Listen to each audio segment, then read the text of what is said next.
Alors là, j'interviens dans un restaurant parce que le client se plaint que de l'eau coule depuis le faux plafond, donc ça coule pas beaucoup, hein, c'est quelques gouttes, mais ça coule sur une table et sous cette table-là, souvent, il y a des clients qui s'y mettent.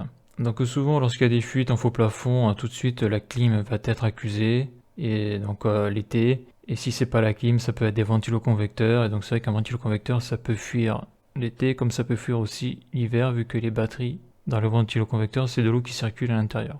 Donc l'été, ça va être les problèmes de retour de condensat, donc c'est de l'eau. Et l'hiver, pour les ventiloconvecteurs, ça peut être une fuite sur un joint. Donc là, je prends mon escabeau et j'ouvre les plaques pour essayer de voir dans la salle du restaurant, pour essayer de voir donc ce qu'il y a dans le faux plafond. Donc on peut voir que c'est un peu le Bronx. Donc là, on voit là qu'il y a un petit peu d'eau là sur la plaque là. Ça, ce sont des plaques en inox qui viennent de Haute, parce que la salle est à côté de la cuisine, donc c'est un peu particulier, quoi, c'est un truc ouvert.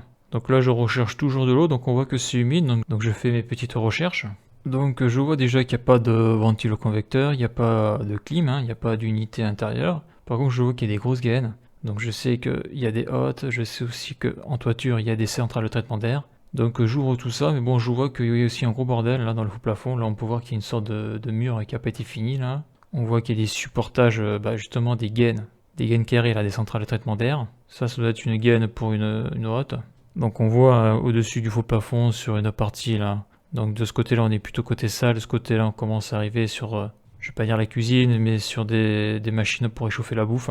On voit des spots lumineux d'ailleurs là. Après, on voit, je sais pas ce que c'est une sorte de plâtre projeté là. Bon, je m'y connais pas trop dans ce domaine-là, mais on voit que la progression est quand même très difficile dans le faux plafond pour trouver la fuite d'eau. Et donc là, je suis en train de voir qu'il y a deux grosses poutres en béton armé là. Et donc je crois que ce qui est au milieu, c'est ce que l'on appelle le joint de dilatation entre les deux dalles en béton là. Et au-dessus, on a la toiture, dans laquelle il y a du gravier. Donc j'ouvre des plaques là pour essayer de me rapprocher de cet endroit-là, là où il y a les poutres en béton, pour voir s'il n'y aurait pas une infiltration. Et on voit qu'une des grosses difficultés, c'est l'accessibilité. Et en plus, il y a la laine de verre qui fait chier. Donc là, je commence à m'approcher de la zone qui m'intéresse, c'est-à-dire ici, là.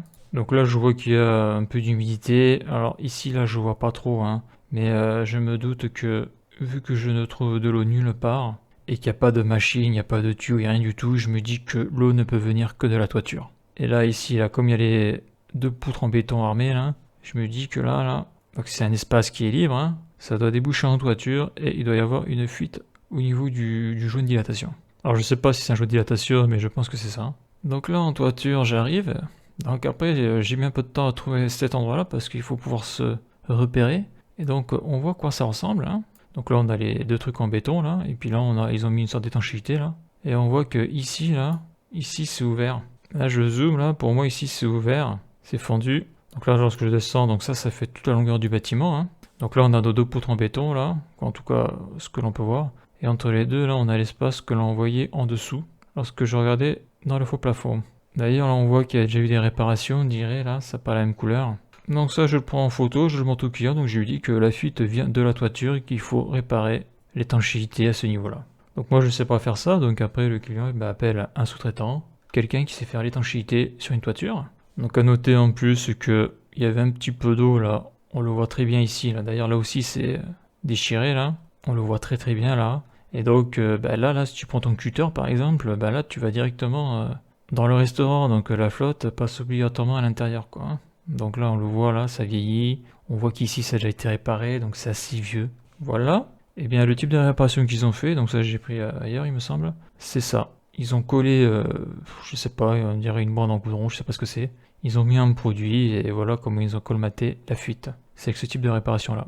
Donc je rajouterai que des fois en toiture, l'entretien c'est très important parce que là tu vois que sur cette toiture là, donc c'est une autre partie du bâtiment, tu peux voir qu'il y a 2-3 cm d'eau, que l'eau ne s'évacue pas pour X raison. Alors je crois que c'est parce que la pente de cette zone là n'est pas bonne, ou alors ça a mal été fait, mais bon tu vois que quand t'as 2 ou 3 cm d'eau, au bout d'un moment, le jour où l'étanchéité va se percer, va y avoir un gros souci en dessous.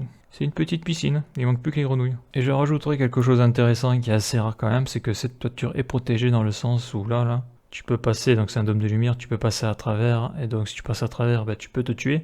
Donc pour éviter ça, ils ont mis une grille pour que ceux qui ont à travailler en toiture pour accéder aux centrales de traitement d'air, au clim, aux hôtes, etc., eh bien, ne puisse pas tomber à travers ce dôme de lumière. Parce qu'il y a d'autres endroits où il n'y a pas cette protection-là, et ça peut être extrêmement dangereux, bien sûr. S'il n'y avait pas cette protection-là, si tu tombes dessus, là, cette partie en plastique-là, bon, tu passes à travers direct. Donc, dans ce petit dépannage, on peut voir que c'est pas parce qu'il y a de l'eau qui coule d'un faux plafond que ça vient obligatoirement de la clim, ou d'un ventiloconvecteur, ou d'une centrale de traitement d'air. Ça peut être simplement parce que l'étanchéité sur la toiture est défectueuse.